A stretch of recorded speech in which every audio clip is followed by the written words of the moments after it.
Hello everyone, welcome back to My Hero Academia Podfic. This will be the continuation of Research to Rescue. This will be Part 8, Chapter 8, entitled Rescue the Rabbit Playset, Batteries Not Included. Aizawa Shota got annoyed for a lot of reasons.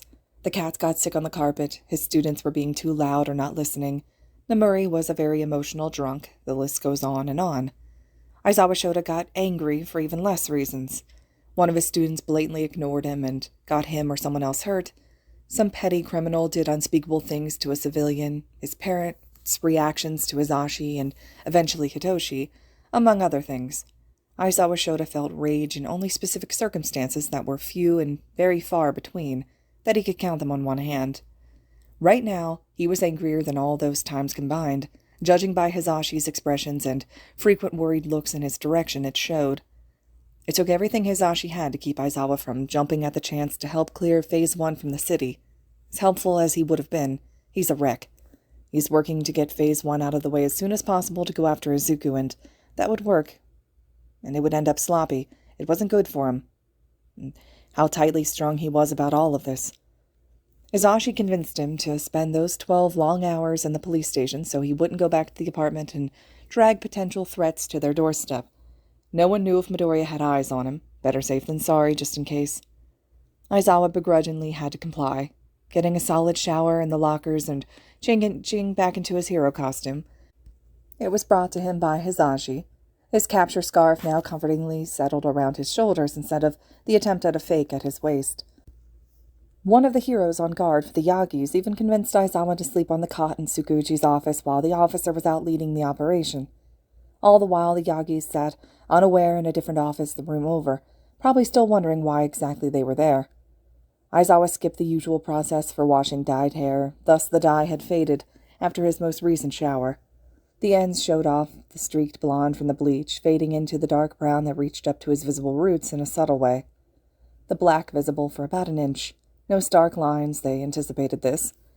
The bun hairstyle finally ditched to let his hair rest on his shoulders. Contacts finally removed to show off the tired black eyes that scanned the police station whenever he was awake, and a cup of coffee in his hand. Those active hours were spent thinking. He needed to know what was happening in the main base. He needed to get these raids planned. Sitting there, doing nothing, was putting him on edge, and anxiety and his earlier mentioned rage sitting in his chest the entire time. He ended up helping what officers remained at the station and the very few heroes suited to this work, deciphering the files that Izuku had given him and setting up a general plan of action for the raids.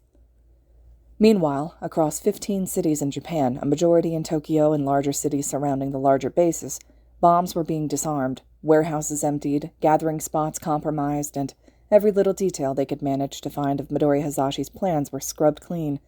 Anyone trying to stop them was swiftly arrested. By Friday morning, just as the sky turned over to the otherworldly gray-purple of twilight, Phase 1 was impossible to carry out. By the time Tsukuchi walked in with a few heroes, Aizawa was ready to move. He was ready to fucking go. Get into the bases and find out about Izuku. Best case scenario was that he was beat up but breathing. Worst case? Aizawa didn't humor with the thought. There would be an added bonus if he could kick Midoriya in the fucking throat. He just needed to get the raid started and get all this over with. Tsukuchi settled a few officers and pro-heroes in the conference room. Aizawa next to Hisashi, who comfortingly held his hand under the table, if only to keep Aizawa's nerves from getting too frayed. There were a few UA teachers there, too, and Tensei had yet to go back to Hosu and sat across from Hisashi. Tsukuchi was setting up the video call projected onto one of the walls in the room. The only heroes not joining would be the few guarding Inko and Toshinori himself. Toshinori and Inko were both left in the dark about what was happening. No information as to why they were dragged to a police station and kept there for hours except a simple, "for your protection," which had Toshinori more annoyed than anything else. Inko once asked Tsukuchi if this had anything to do with their conversation about Izuku, something Aizawa had no knowledge of. Tsukuchi said nothing about it, and once the Yagis couldn't hear any more, he had informed the other officers and the heroes to give out no information on Izuku, not until he was apprehended anyways. And not while his situation and status were so unclear. It'd only panic Inko more than she already was. Aizawa zoned out as Tsukuchi started off with bare basics for the mission. The goal was to clear the bases, arrest as many dire members as possible, and get Midoriya Hisashi and his executives in custody. as soon as possible. One fell swoop, all the bases under simultaneous attack. Aizawa's attention was only drawn back as the hollow display on the conference table lit up with a small-scale map of Japan. On the call, Aizawa could see the other stations did the same. There are 13 bases all around Japan, 3 similar ones that are smaller, meant for storage, and 4 larger ones. Tsukuji began as a red marker hovered over Tokyo. The largest base is here in Tokyo, and it's the main base of operations in where Midoriya resides. They have 3 other larger ones in Okinawa, Kyoto, and Kobe, but the rest are scattered at random. Due to their most recent plan being disarmed as of only a few hours ago, they're bound to be on defensive, so the plan is to attack around noon at the latest. As Tsukuji spoke, red markers popped up all over the map.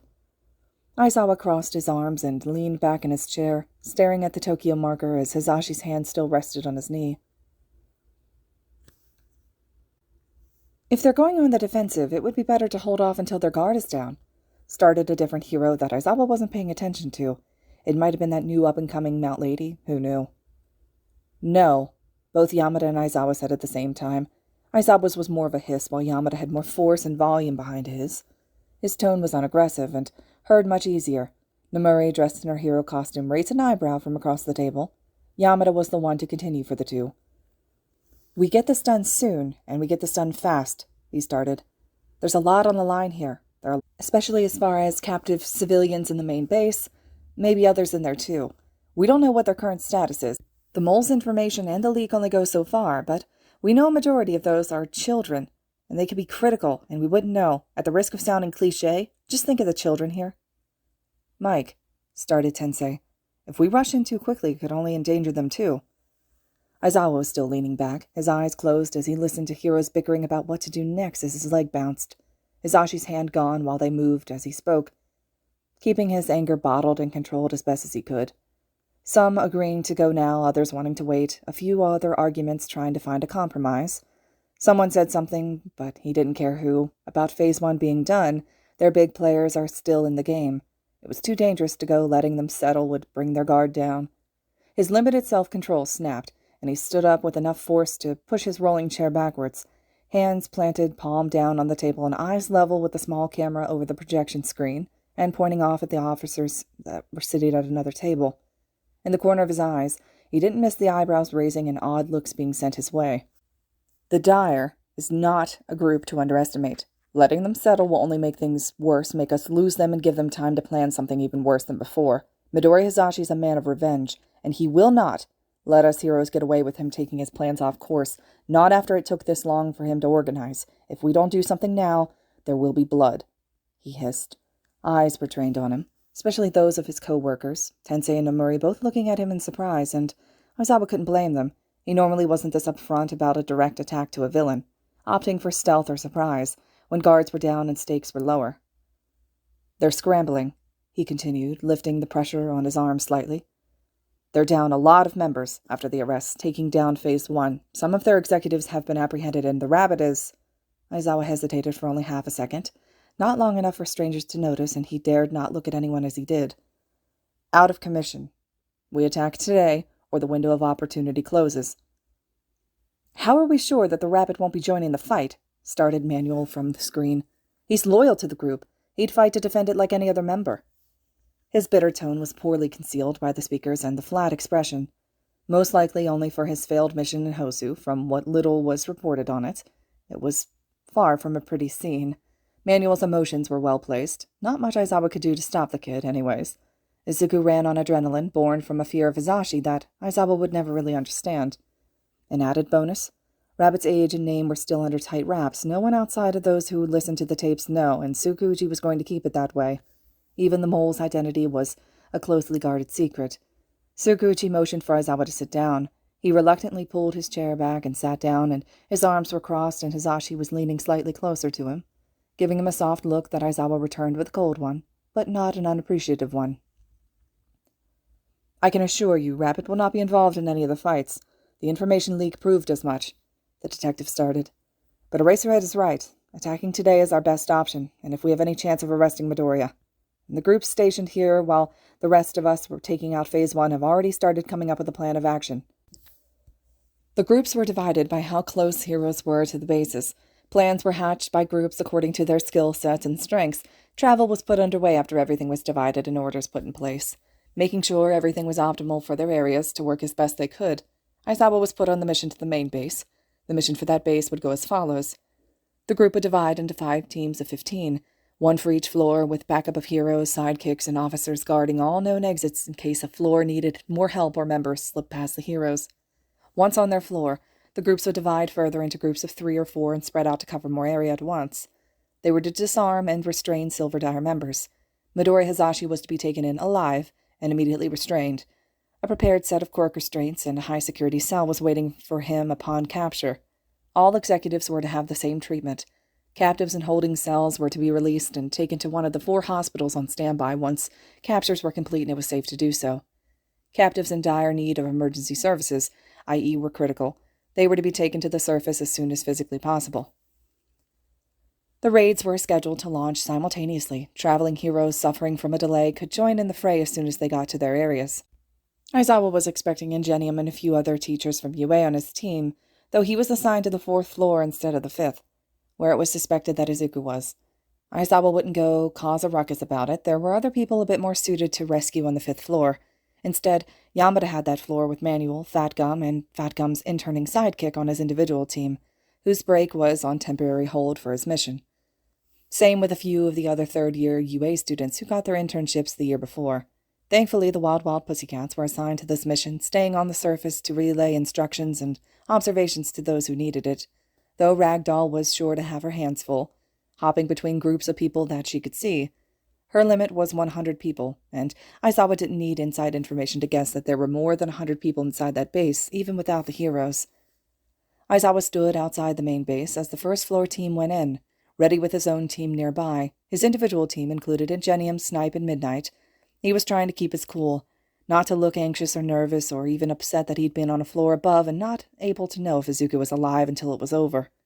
Aizawa would just have to put his mind into other chances, like the chance to kick Hisashi's ass himself. A hand fell on his shoulder, and Aizawa whipped around to see who it belonged to. Yamada. He was in costume with his silly, tall hair and headphones, though the headphones were sitting around his shoulders and glasses pushed up to sit on top of his head, giving Aizawa another comforting look. "You know everything's going to be fine, Eraser," Yamada started, and Aizawa sighed, heavy and annoyed, and took his hands from his pockets to cross his arms, sending a look to the base entrance and frowning. "Hey, look at me." Aizawa looked over as Yamada put his hand on Aizawa's shoulder, the other one, effectively looking him in the face and seeing the frown the blonde wore. "He'll be fine." "I don't think he will be, Mike." Yamada frowned, this time in worry. "It's almost been a full day. They could have done anything." "Yeah, but the kid's strong." "He's a child," Aizawa snapped back. "He may be strong, but he's not invincible." "How about this?" Yamada started, taking his hands off Aizawa's shoulders and taking a step back, pulling his glasses on his eyes, and the 2nd floor group left. "I promise I'll find him. It'll be my priority. I'll even go tell Tsukuji that my team is focusing on him." Shota had a look of annoyance on his face as he glanced back at the base, or it was what Hisashi thought was annoyance. This kid definitely had his feathers ruffled. Shota was practically drowning in whatever mixture of anger and protective instincts ran in his head, just like he was for Shinso when the two came across him, except Shinso wasn't actively facing torturous death.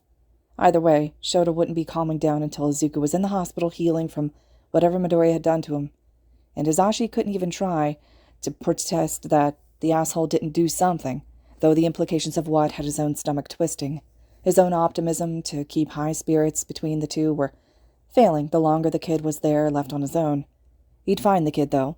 He wanted Shota to calm down, this kid to be safe, and Midori Hisashi gone. From the little Hisashi had heard on the tapes during his volunteered shifts, this kid needed help. So much help. Not only from this, but for everything else. The conversation recorded yesterday was even more proof of that. If Hisashi had anything to say about it, this bullshit wasn't going to continue. He wouldn't allow it. There was a lot of shouting, distant and echoing off the walls outside the door. There shouldn't have been shouting. There was hardly any prisoners this far back. Even he might be the only one left. Were there other cells in the hall? He didn't think so, even when there shouldn't be noise. The cells were meant to be soundproof. From the inside and outside, no one to hear you scream. It was literal in that sense. And people just didn't hang out on this floor either. It was Hisashi and the true executive's domain, when they weren't scattered to the other bases to keep watch at least. Regular members came down for meetings or to die, so why was he hearing shouting? Maybe someone left the sliding latch on the door's barred viewing window cracked open. He'd be able to hear the hallway that way. Yukio or Cora could have done it, or one of those tech team assholes that he stole files from. Maybe they left it, who knew? The theories he was making up for the random shouting were pointless. He knew this. But it was a welcome distraction from, well, everything. Honestly, Izuku felt like genuine shit, which was putting it in the most underestimated form he'd ever thought of. No, what he really felt would be more described as agony, pure and simple. He was leaning forward, kept up only by the leather strap at his waist and his secured arms. The strain of his full weight trying to fall forward hurt his shoulders, the straps digging into his skin. He didn't have the energy to move or to stop it, head hanging limp as he stared at the floor. His head felt loud, but there was no noise around him. He could barely concentrate on his simple thoughts over the drone, and it just made his head hurt worse. He probably had a concussion. Damn it, he was so out of it he could only register the word pain and its feeling, but nothing really specific. Was his back hurting or his hip? The difference between his neck and his wrist was a mystery, and he hurt to the point that his breathing was sharp, but he didn't know why. Everywhere was an acceptable answer to how much you hurt, right? Izuku could see, but he couldn't really see the floor. It was a mess of white and a red and a blur, and that was his blood, right? It was pooled on the ground around his bare feet, cold. His shoes were gone, shirts in tatters, or they could have been gone. He wasn't paying attention or anything to his clothing now. Once there was another bit of shouting in the hall. He tried to look up and check the latch theory. The lights were too blinding to keep looking longer than a second. He wasn't even able to see shapes in about that time, only the green and purple of them behind his eyes. There was blood crusted over his right eye. They probably got a good hit in somewhere over it. That couldn't help his sight at all. Everything blurred under the light so much that it strained what he could look at. Had he been in better shape? Izuku couldn't see where the floor ended and where the walls begun. Did the floors have lines between the tiles, or was that one solid floor? He just couldn't see it. It was right there, but he couldn't fucking see. He tried to make sense of the room he was in, tried to distract himself from the blood and the word pain and everything he was about to face, but it was so fucking hard. It shouldn't be hard. To look at a fucking wall? God, he hated Hisashi's stupid design aesthetic. Despite the ache in his chest that appeared who knows how long ago, he didn't have the effort to even try it. It was only a fraction of what it should have been. Whatever suppressant Yukio put in his system was wearing off, however slowly. Not that it mattered as much at this point. If his estimate was right, they'd come in and kill him at any moment. He had a day, someone mentioned it at some point, 24 hours to live, maybe even shorter. Hisashi did come storming in, spewing fire once he found out that Inko wasn't within arm's grasp. When he couldn't kill her, if he really wanted to, it meant keeping Izuku alive longer. That deadline had to be approaching soon, but who really knew the time? It didn't exist in this endless white cube of a prison cell he'd been thrown into, just like days and weeks and years turned into one solid existence, once the sky was taken out of the equation. The feeling of timelessness wasn't unfamiliar to Izuku. Hisashi had controlled his idea of time since he was a kid, with little control regained once he knew how his quirks worked. Even then, they weren't being kind with it. But this level of not knowing was one that he didn't expect to feel again. Something in the back of Izuku's mind, an irrational voice that he knew was wrong, made the suggestion that the shouting he heard was Inko. Despite knowing she was safe, the thought of shouting panic through his mind, and it opened the floodgate for more questions. Did Aizawa not reach his mother in time? Did he even tell Aizawa her name? He didn't think, did he? If the shouting was really Inko, then Izuku failed. Failed her, failed himself. Fail at the one thing that he tried to do on his own. No.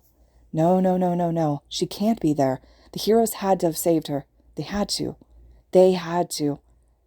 Izuku had the idea to burn his restraints. He could check. He could make sure the noises weren't her. He refused to die with her. She can't die underground like he would. She can't die in a too-bright room in an underground base.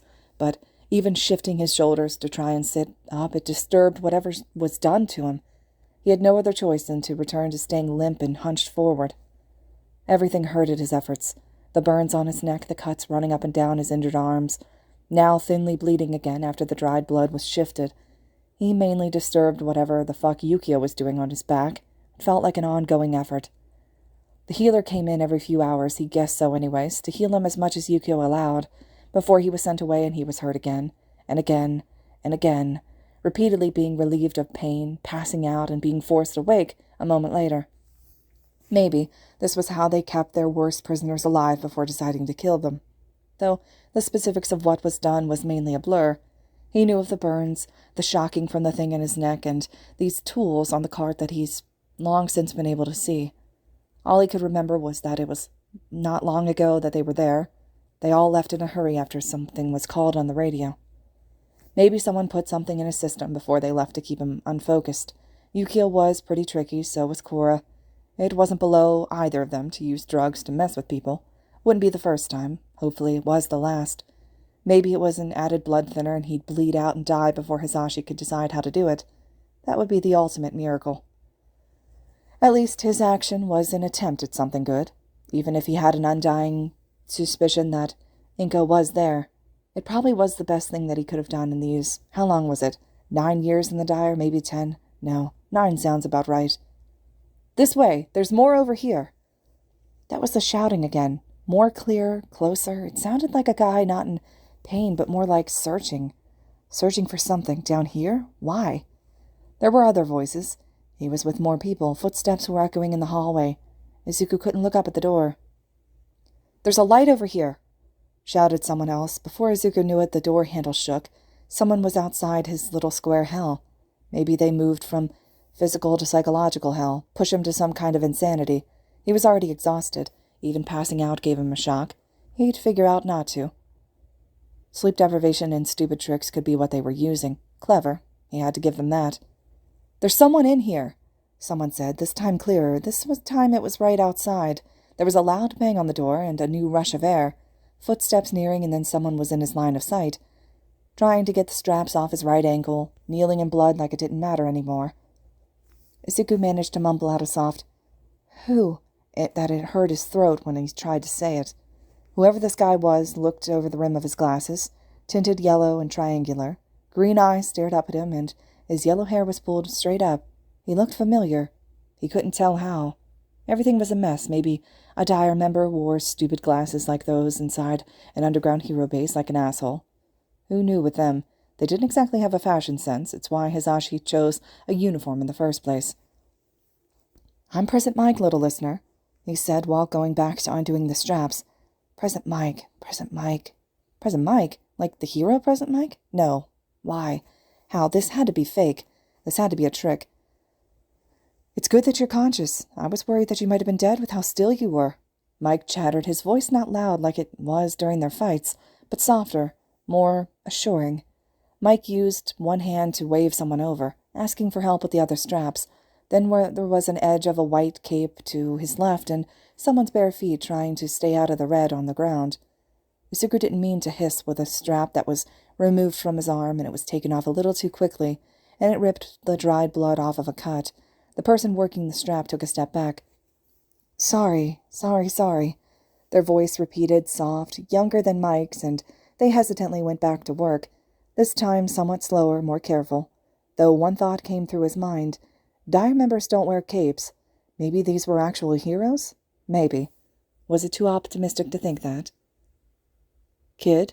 Present Mike asked, as if he asked the question multiple times already and didn't get an answer. Izuku glanced over at him. Worried eyes looked back at him. "Do you know your name? Can you tell me?" His name got lost in his throat. He wasn't really sure if he actually said his name. Did he say Rabbit out of instinct? Did he say Izuku? Did Present Mike actually hear him? Mike was smiling at him like he did, relief or maybe recognition in his face. "All right, Izuku, we're going to get you out of here," Mike said as he got up to undo his arm, talking in a low voice as he did so. Things Izuku wasn't processing. Names. He said a name Izuku didn't know, or he did, he couldn't tell. But it was a comforting tone, an assuring one that Izuku wanted to believe was real. Something triggered the box on his neck, and a shock went through him. He didn't sit up all the way, but he did lean back slightly, gripping the armrests on the chair. He didn't have the voice to vocally react anymore, even as electricity echoed through every last hollow bone in his body. It stopped just as suddenly as it started, and he slumped forward again, trying to breathe, trying to think, staring at his knees with wide eyes as if what remained of his genes had missing thoughts and air woven into the fabric. Hisashi had only just undone the strap on the back of the chair, the one thing keeping Izuku actually in the chair, now that his legs and arms were free. Sun Eater was standing off to the side. The kid was in worse shape than he thought, but he wasn't dead, thankfully. They moved fast enough to get the kid to a hospital. They'd have him healed up in a minimum of a few weeks, though the extent of those injuries were hard to figure out, with the blood and the lack of response to any questions Hisashi asked. His back was covered in it. Left arm was a mixture of burned and cut, his right arm faring somewhat better. He might have taken a blow to the head. His lower legs were cut, and the most confusing part were the two small boxes sandwiching his neck, one dark green and the other black. It was one of these boxes that beeped once the strap was gone, and Hisashi dropped just starting to move forward and get his attention again, and to get the strap off him as carefully as possible now that he was free. The tiny box beeped again, and the kid went rigid as it crackled. Hisashi threw an arm out in warning to Sun Eater, "Don't touch him," as he frantically looked around for any explanation as to why the kid was being shocked, or at least to find a way to stop it. There was a tiny box, almost a sticker, right behind the strap's hook, a motion sensor. He did a quick glance around. A cart caught his eye, and he went to it, ignoring the tools for the box that was lighting up. He quickly grabbed it and smashed it onto the ground as hard as he could, giving it a good stomp so the lights went out. The kid went limp again, breathing ragged and rough.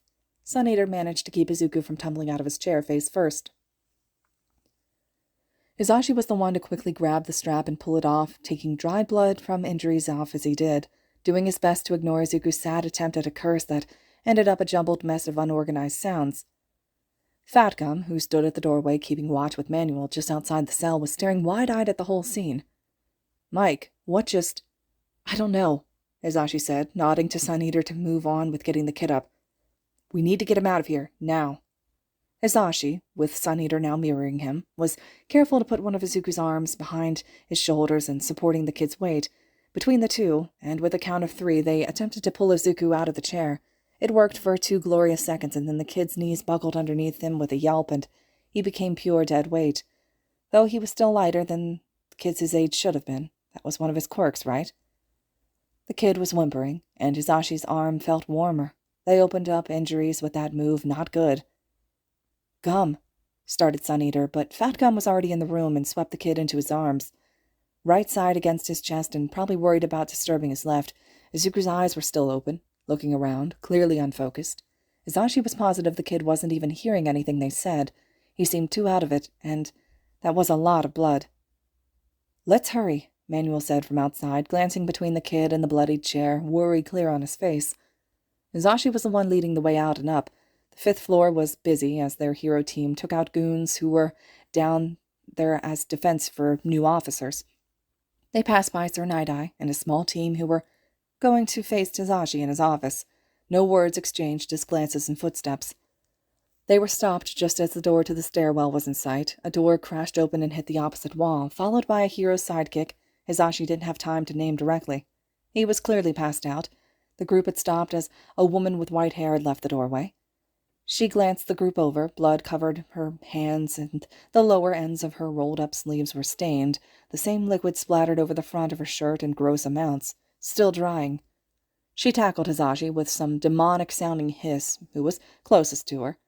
His only response was to screech and throw her backwards. She slammed into the wall as the hero scrambled back to his feet. A purple, was it purple? Lizard tail whipped behind her like a weapon. She had rage in her eyes that Hisashi wasn't even going to try and understand. A rage that looked at Fat Gum and then trained on Izuku.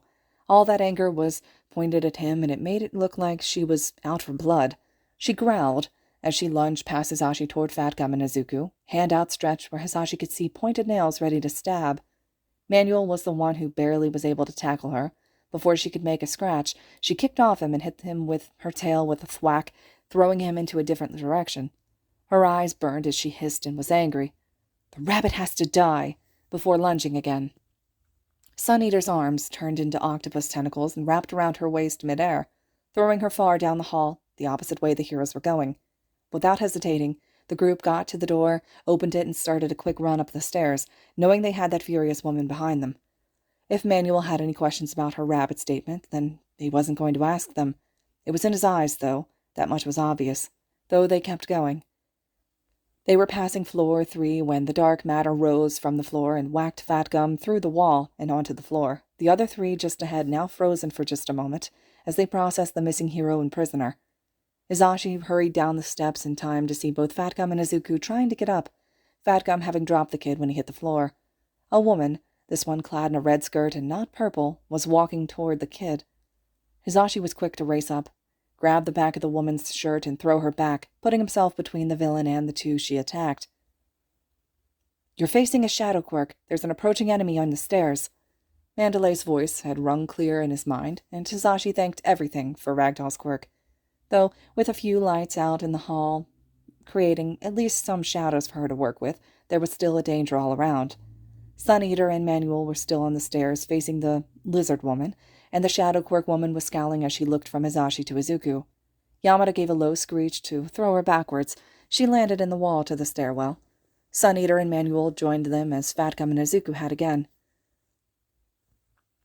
"There's another stairwell to the second entrance. It'd be safer to head that way and go right past those 2, Manuel stated, and it was quietly agreed they'd rush to the other side. Hisashi and Manuel leading the way past multiple other hero fights toward the second stairwell, Sun Eater sticking close to Fat Gum as a just-in-case. They had just reached the stairs when someone tackled Hisashi from behind, and Fat Gum was tripped by his own shadow, the hero twisting to not land on the kid in his arms. This time, instead of just the 2, there were 3 extra grunts to handle the other heroes. Izuku was semi-awake, most likely because of the adrenaline from that first fall, and spotting Cora's shirt not too far away. But now he was on the ground again, left side screaming at him. There was fighting all around him as he tried to roll and get up, do something. He just didn't notice anyone had walked up until his hair was grabbed, and he was looking up at the blurred red and silver of Cora's uniform. Stark dark colored against the bright lights of was it the hallway? It might have been. He did his best to at least try and grab the hand that was holding him up, which didn't really work. His chest had that familiar ache. He had very little energy to try using it. Cora was holding something, a knife, up to his neck, saying something that was impossible to hear over the noise in his head and the fighting around him. As she spoke, he tried to lift his arm, his right, weakly holding it up like a gun and pointing it at her chest. Cora had laughed. Her laugh was an annoyingly high pitch, and she said something before she was gone, and Izuku was pushed backwards. Without a brace, it was normal for the recoil to throw him. That's how it was before he learned how to control output. He landed on the ground, rolled onto his side. Everything was screaming. Then he was picked up again, the same warm arms and blurry yellow jacket. He didn't really fight it then. More stares, more voices, and then everything even got brighter. The air was colder.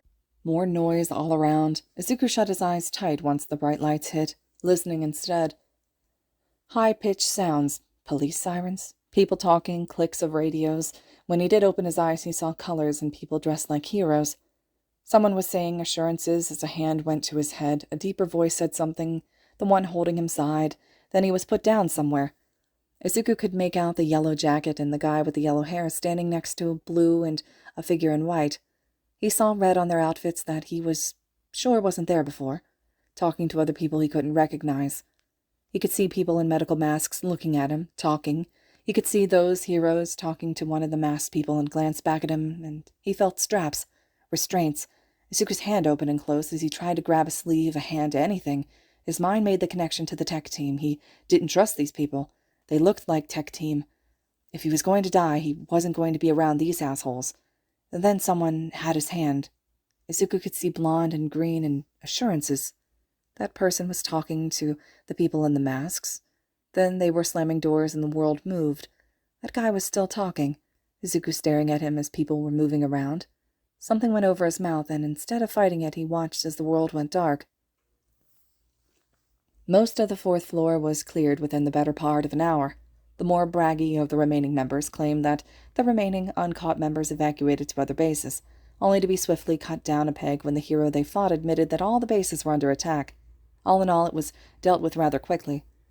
Aizawa wasn't focused on that, though. He was more focused on the man he was facing in the hallway at the moment, closer to the back of the base, caught trying to escape to the back stairwell, standing half-turned in the middle of the hallway, holding a briefcase in one hand, and simply staring at Aizawa.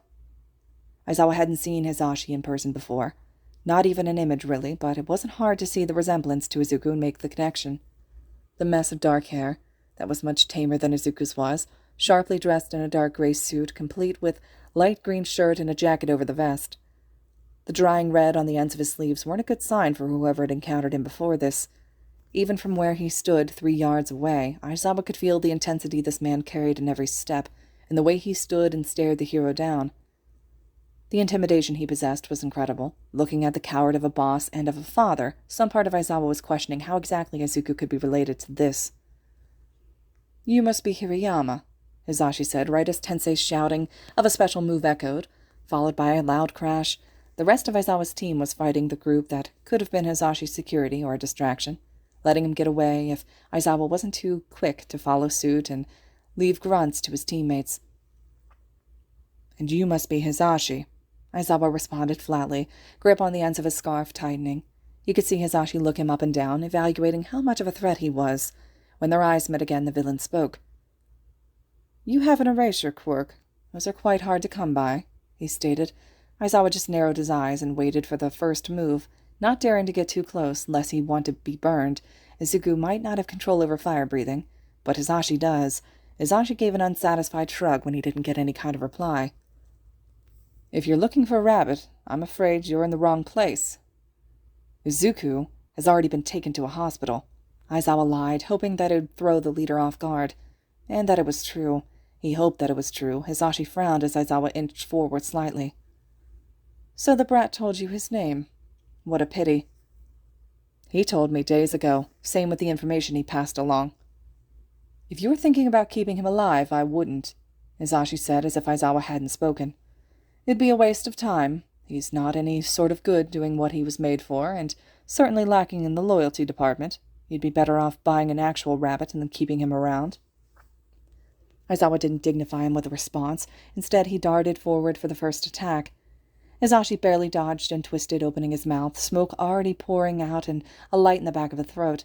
Aizawa activated his quirk. The smoke stopped, and he pitted his foot and moved forward.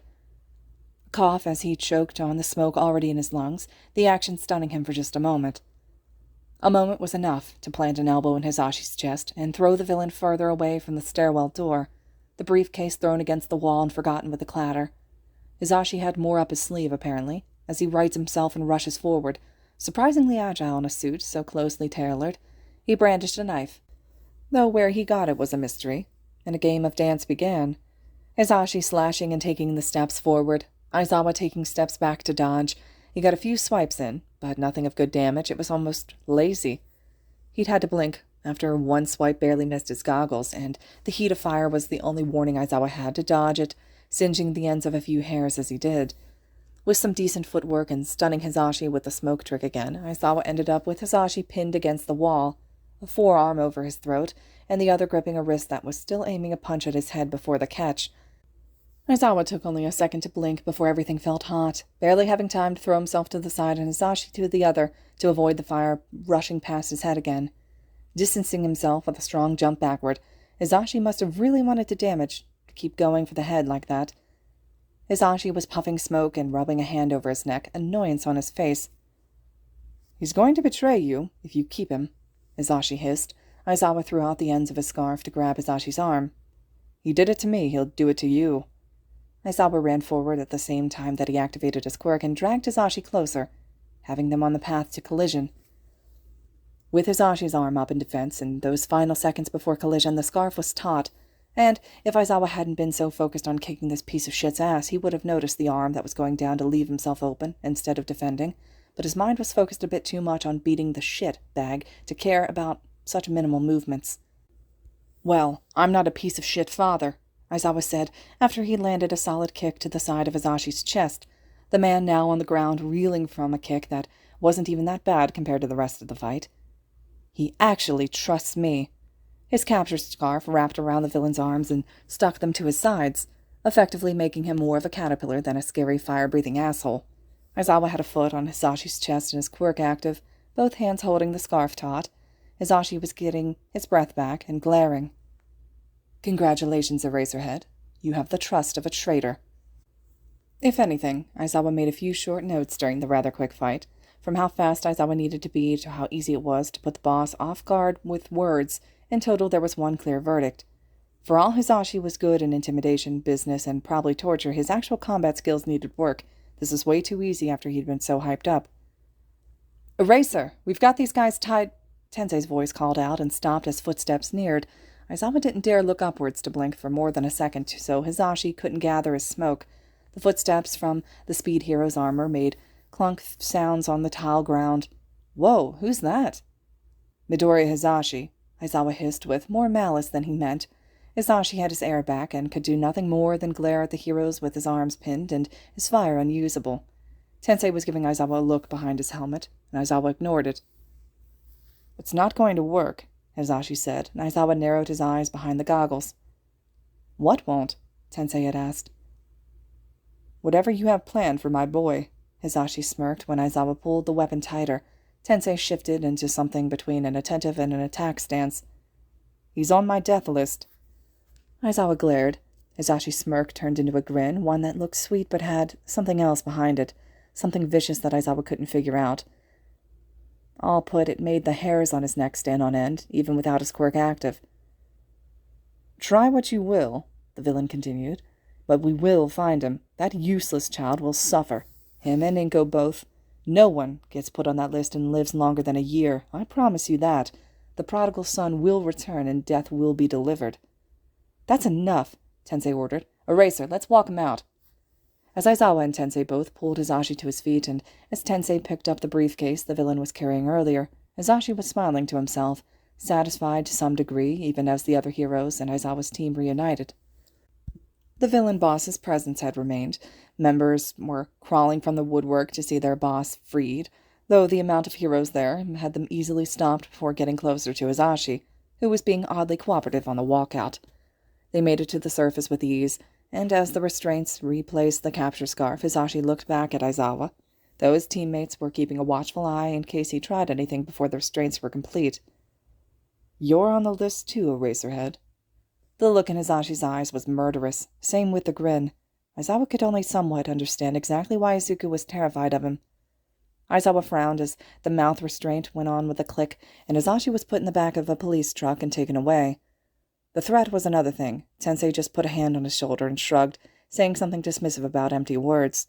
Most, if not all, of the main dire bases were cleared by now, a few stragglers being handed off and giving up once word had been out that Hisashi was in custody and it circulated, though the true arrest count couldn't really be determined yet. If the radios from officers had anything to say, the other bases were close to being completed too. Heroes were bringing more members to the cruisers and trucks waiting. All that was left for Aizawa to do was find Yamada and his team. There, Aizawa could see Fat Gum through the crowd of villains, heroes, cops, and recently freed people being taken out of the base and toward emergency services, more of which were arriving en masse to block off sections of the road. He left his team's side, Tensei actively following him with his helmet under his arm, if only for a lack of anything else to do until there was an all clear. Aizawa neared Fat Gum only to notice Sir Night-Eye and Mirio close by. Night-Eye and Fat Gum holding a conversation with Manuel close by as well, frowning as he thought something over. Togeda talking animatedly with Amajiki. The former was standing with his arms tightly crossed, visibly shaken, with dark reds and browns scattered across one side of his mostly white costume. The colors were jarring, and Aizawa quickly looked to Fat Gum, to the front of his jacket and his arms that were smeared with the red color this time darker, and Yamada was nowhere to be found. Aizawa got closer and Fat Gum noticed him, pausing his conversation. Aizawa took a moment to pull his goggles up to sit on his head and just look both Fat Gum and the bloodied student over, hoping his face didn't betray his current inner panic. With a hesitance he didn't normally display, Aizawa asked, "Izuku." "The kid was alive when we found him," Fat Gum cut in. "Barely responsive, lost a lot of blood." Fat Gum vaguely gestured to his jacket. "Carried him. Took us a little under 10 minutes to get him out into an ambulance. They had me confirm if he would live or not, and I assure you he will," Night-Eye interjected with an uncaring and flat voice, though there was a distant look on his face, akin to knowing a bad outcome was avoided, relief and tension. Tensei looked around. "Wasn't Mike on your team? Where—" "He left with the child in an ambulance," Night-Eye stated. He glanced at Togeda and Amajiki before looking back at Tensei and Aizawa. "The child was panicking about EMTs and decided to go along to keep him calm." He kept talking about tech, Amajiki said quietly, and Aizawa nodded at him and sighed, crossing his arms. None of you were hurt, right? Tensei asked the students. Both agreed that they were in good shape considering. Manuel frowned at Aizawa. Do you know the kid? You called him by name, he asked, and Aizawa shrugged and glanced down the road the ambulance would have gone. Yeah, Aizawa stated. Tensei raised his eyebrows, and Aizawa ignored his friend. He's the one who leaked the information to the mole yesterday.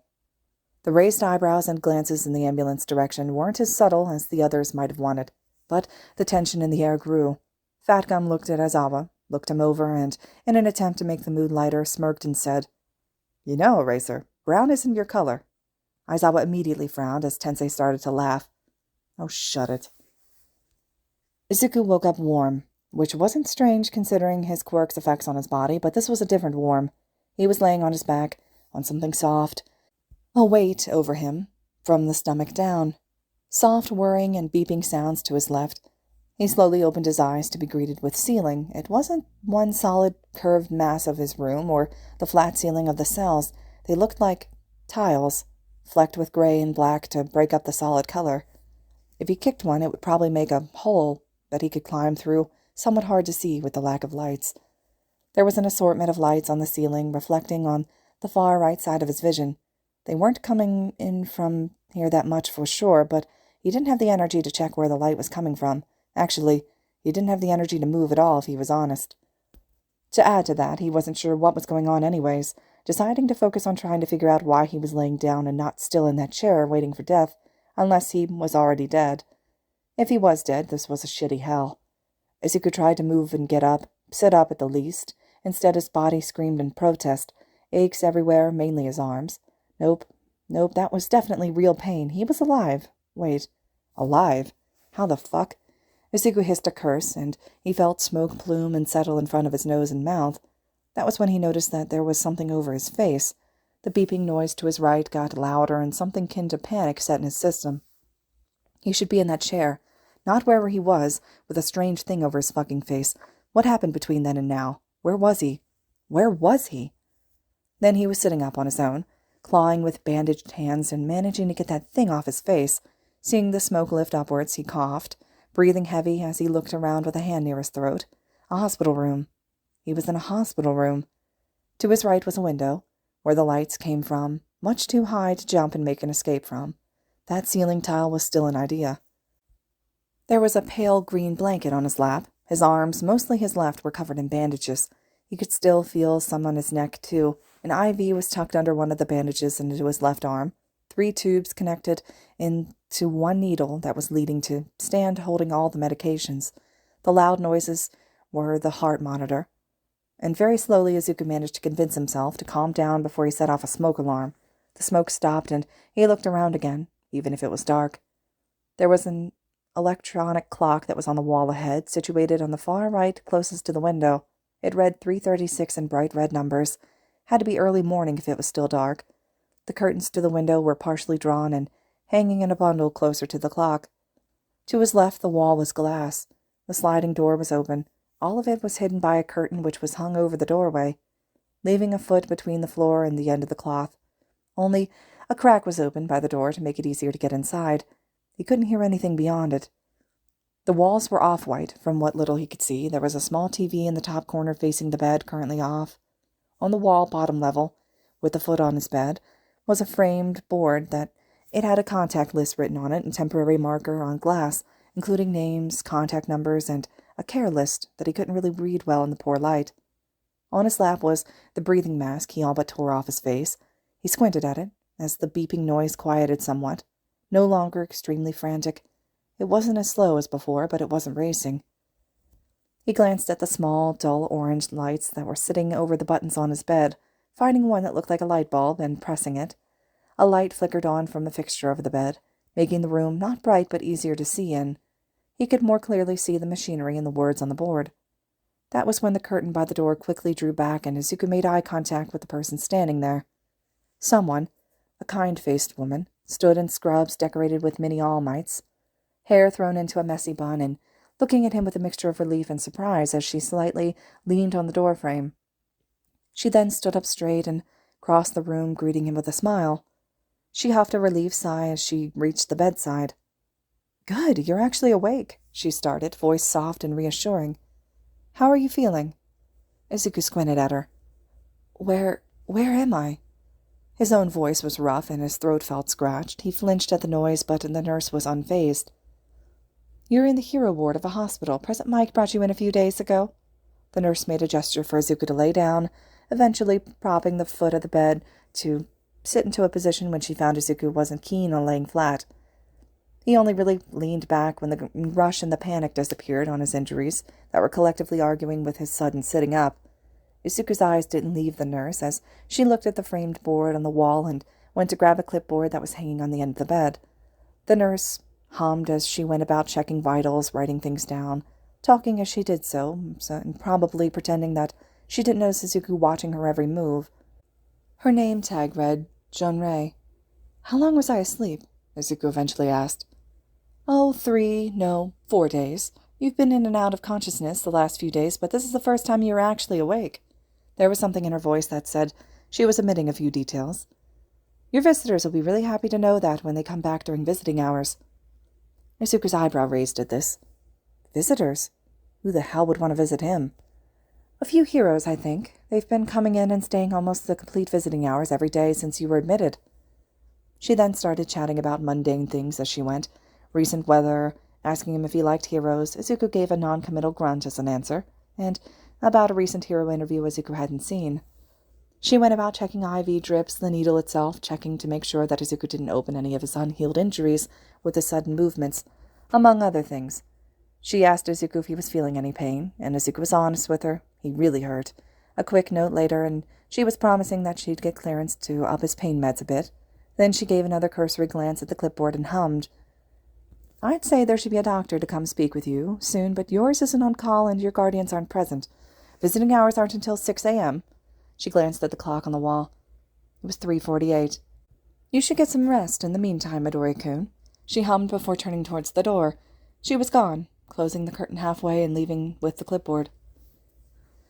Izuku sat in silence for a few minutes before looking at his hands. Small bandages, the gauze ended just above his wrist. His right arm was in better condition to move, so he felt his head, a bandage wrapped around it too, and just by glancing down at the hospital gown, at his chest he could see extensive bandages around his torso and left shoulder.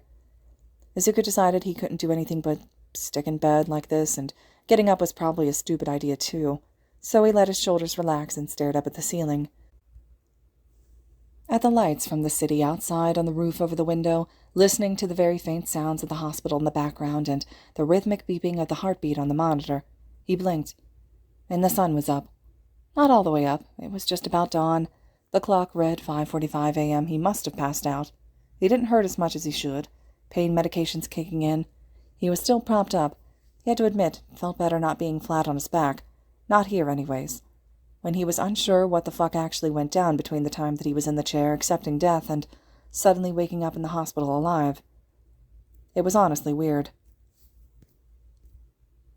All right, everyone, this concludes Chapter 8 of Research to Rescue. There's only one more chapter to this fic, so I'll be back with the last one here for you guys soon, and I hope you all are still enjoying this one, but as always, thank you so much for listening.